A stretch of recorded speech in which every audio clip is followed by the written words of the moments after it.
Coming up next on BG24 News. A BGSU alumni will be working with one of the most well-known people in the world, President Barack Obama. We've got the scoop. And this local 19-year-old faces criminal charges after placing a cat in an oven. See if he gets jail time or gets to walk free. The United States sent troops to Libya, but after a terrorist attack yesterday in Jerusalem, could our country be facing another war? We'll tell you next. Plus, a look at your Black Swamp weather forecast and BG24 sports. It all starts right now. Wood County's live local news starts right now. This is BG24 News, live at 5:30. Good evening, everyone, and thank you for joining us tonight. I'm Dominique Hicks. And I'm Scott Crisco with your top story tonight. Bowling Green State University alumnus Shantanu Narayan has been appointed by President Barack Obama to a new advisory board. The board is meant to help streamline government operations and better serve taxpayers. Narayan is currently the president and CEO of Adobe Systems Incorporated and will visit campus for commencement on May 7th, where he will be presented with an honorary doctorate degree. The university is making national spotlight. The Business Week named the College of Business Administration as one of the best undergraduate business schools in the nation, ranking 95th overall in U.S. News and World Reports. The 2012 edition ranked BGSU's Industrial and Organizational Psychology graduate degree 4th in the country. Being called Generation Hot is not always a good thing. Author Mark Hertzgaard will explain this in his environmental-themed lecture titled Generation Hot, Making a Peaceful Planet for All. He will be on campus March 28th at the annual Edward Lamb Peace Lecture at 7 in the Student Union. He may even make an appearance in your class on Monday. He will be meeting with faculty and classes. Bowling Green State University has been granted with $1 million. The money will go towards improving the teaching of science, technology, engineering, and mathematics. The money was granted to ensure that all students graduate with a strong knowledge of those subjects. The money was donated on behalf of the Northwest Ohio STEM Consortium. All K-12 schools in Northwest Ohio are encouraged to participate in STEM strategic plan. If all that learning gets a little overwhelming, the 13th annual Sibs and Kids Weekend is just around the corner. The event is held April 15th through the 7th and includes many free activities for siblings and students. The weekend consists of athletic events from the women's tennis and golf teams, along with the baseball and football teams. This weekend is set up specifically with siblings, children, and friends of BGSU students and staff in mind. The deadline to nominate students, faculty, staff, and community partners for the first Service Learning and Civic Engagement Awards is quickly approaching. This award is presented by the Office of Service Learning and is meant to recognize those committed to service. All nominations are due by April 1st, and all nominees will be invited to a special ceremony where awards will be presented to the winners. The members of Anime in Northwest Ohio and Bowling Green State University are the hosts of Animarathon this year. This is a free one-day convention which includes video game tournaments, anime screenings, informational panels, and dance performances. Doug Walker, who is known for his internet fame as the Nostalgia Critic and That Guy with the Glasses, will be a special guest. The event is this Saturday from 10 a.m. to midnight in the Student Union.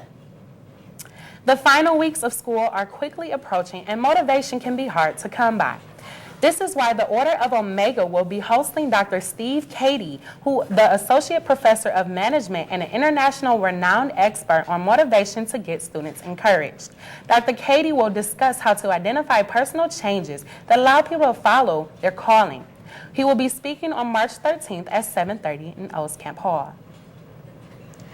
Well, I'd have to say we've had a pretty interesting weather mix this week. You got the warm temperatures back to cold temperatures and rain. So the big question is, what's next? Right. Weathercaster Aisha Mitchell is here now with your first look at the Black Swamp weather forecast. Good evening, everyone. The current conditions are 36 degrees, but will the temperatures rise or stay the same? To find out, stay tuned for your Black Swamp weather forecast. Thank you, Aisha. And still to come on BG24 News. A cell phone causes a deadly accident. We've got the details. And is this woman the oldest in the world? It's safe to say they don't make birthday cards with this number on them. All this and more when we return. Stay with us. A local woman just may be the oldest person in the world. Rebecca Lanier was born in 1892 and celebrated her 119th birthday Tuesday. Dozens turned out for the party at a senior home in Warrensville Heights, Ohio. Despite her record age, you won't find Lanier's name in the Guinness Book of World Records because she doesn't have an official birth certificate. When Lanier was born, it wasn't common for southern cities to record the births of black children, but the Social Security Administration has verified her 1892 birth date. An Ohio teenager accused of placing a cat in the oven last November has been put on probation. Here you see Randy Atkinson and his lawyer in court earlier this week. The cat's owner was dating Atkinson's mother, and the incident occurred while the two were on a date. When they returned, they noticed severe burns on all four paws of the cat's paws. In addition to being put on probation, Atkinson was fined $500 and will have to undergo counseling. He is not permitted to own animals in the future. An Ohio teenager is dead, and investigators are blaming a cell phone. Authorities say the 19-year-old woman was leaving a rest stop along this interstate in central Ohio. A van driving in the opposite direction of the interstate crossed the median in 3 lanes before crashing into the teen's car. Police say the van's driver was distracted by a cell phone. The victim was a college student heading home for spring break. Charges are expected against the driver of the van. A U.S. F-15E fighter jet crashed today near the Libyan city of Benghazi. Shown here is a diagram from our sister station, CNN. Military officials say the pilot and weapons officer ejected. Both suffered minor injuries but are safe and are out of Libya. The U.S. military says the jet experienced an equipment malfunction and was not hit by enemy fire.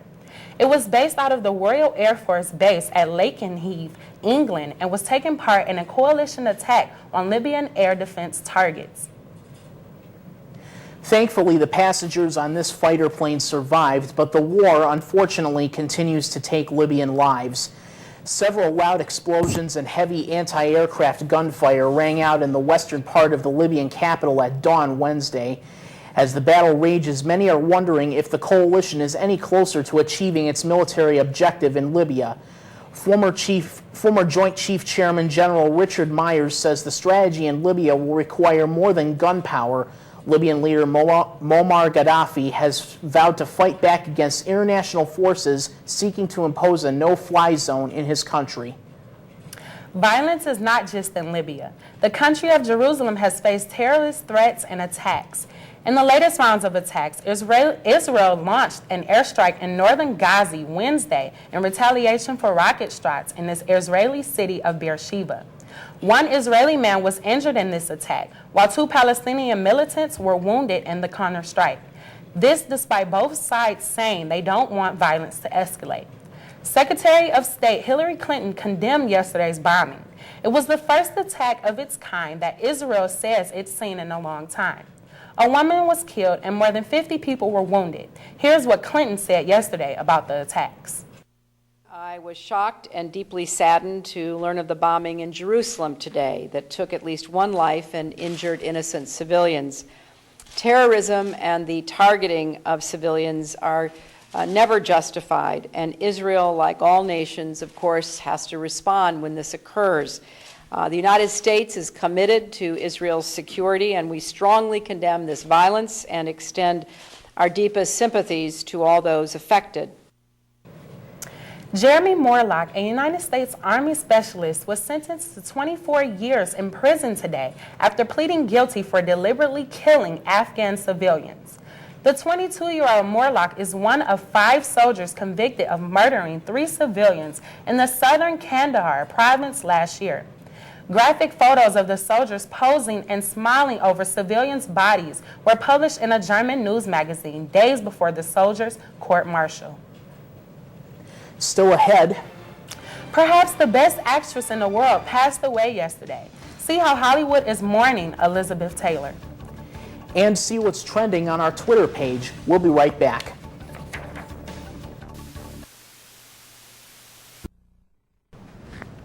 Oh, that's good. At least no rain, no snow.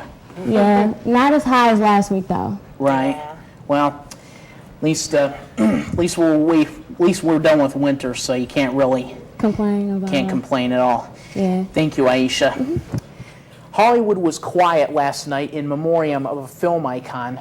Legendary Hollywood actress Elizabeth Taylor died yesterday at the age of 79.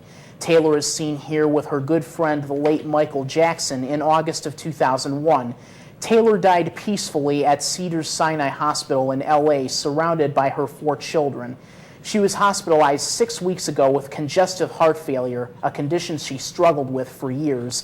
She won 2 Oscars in the 60s, one for Butterfield 8 and one for Who's Afraid of Virginia Woolf. Starring in Cleopatra, Taylor was the first female actress to receive $1 million for a film. Singer Chris Brown was hoping to get some attention for his new album, but got a different kind of attention earlier this week. Brown went on Good Morning America to promote his CD Tuesday, then reportedly smashed a window and took off without his shirt. The commotion came after anchor Robin Roberts asked Brown a series of questions about his 2009 domestic abuse conviction involving singer Rihanna. A GMA producer reported that after the interview and performance, Brown went into the dressing room and a loud noise was heard. Shades of glass were found on the street below, and the crew could be seen working on the window later. So what do BGSU students think? Has Chris Brown ruined his image yet again? Take a look. Well, I think since he first beat up Rihanna and now he's throwing a chair, I think he needs to get some help. I think he has some anger problems, and I don't think it's okay. It's embarrassing. Ever since that, I loved him. I think he's really attractive, of course. His dance moves gets me every time. But, of course you're not supposed to do that to women. I heard about him throwing the chair through the window, and that wasn't very cool. So, I don't know. He's not one of my favorites, but he's okay. I don't think it's justified, but the interview, I feel like it was a big day. You know, he had an album coming out, but she wanted to focus on previous incidents that had nothing to do with this day. And I feel like they continue to try to set him back as he's trying to progress. Well, guys, is it spring or not? The Ohio weather can't seem to make up its mind. We've got some of the coldest March temperatures ever earlier this week. So for our Twitter question of the week, we asked our fans, what do you think about the cold weather? One of our followers at Sarah Ann Sadler tweeted, the weather is gross and needs to warm up ASAP. Another follower at Melissa_Chaney tweeted, I am over the cold weather and I'm ready to swap out my Bieber fever for spring fever. If you have any additional comments for our show, send a tweet to @BG24 News. Brad Woznicki joins us tonight with a preview of what's next in BG24 Sports. Coming up on BG24 Sports, with the weather looking good so far for this weekend, the BGSU baseball team might just be able to play some games this week. Also, the BGSU men's soccer team has announced the dates for their camp this summer. All that and more right after this break. We end tonight with an interesting look at the moon. That's right, Scott. You don't see a moon like this every night. In fact, it's the first time the moons look this big in nearly 20 years. Video captured the rare sight over downtown Atlanta Saturday night. It's called the Super Perigee Moon, meaning it's closer to Earth than usual, making it look bigger and brighter. If you missed the sight over the weekend, you'll have to wait nearly another 2 decades until 2029 to see it again. And that's BG24 News. Thank you for watching. For Dominique Hicks, Aisha Mitchell, and Brad Woznicki, I'm Scott Kriska. We will see you right back here Tuesday at 5:30. Have a fun and safe weekend, everyone.